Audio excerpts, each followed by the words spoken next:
At si Inday Lutang. Ayan po. Gagala lang naman po ako.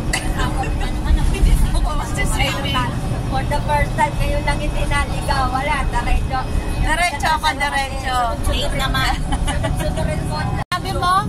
Ano sabi mo, Inday? Ano sabi mo sa akin, madam? Araw-araw ka na kasi lumabas na kaya para natatasaan sa kanya siguraduhin niya. Talagang alert ako kanina sa MTR. Madam Che, ayan, naka-ready na siya sa suite. Si Madam Glenda, natutulog po. Puyat pa more. Popo pa more. Si Madam Jo, wow, pumapayat. Cleavage pa more. 1,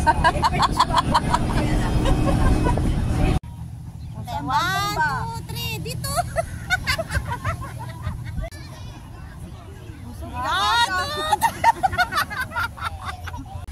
Ayan guys, andito tayo ngayon sa Ripon Street.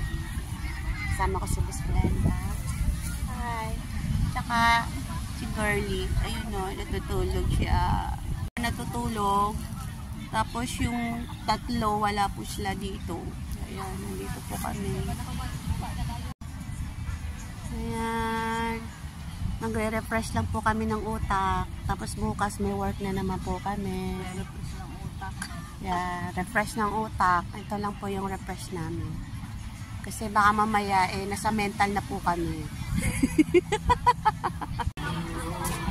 Guys, ayusin natin muna yung buhok natin kasi ano, wala naman sa linya guys. Ayan.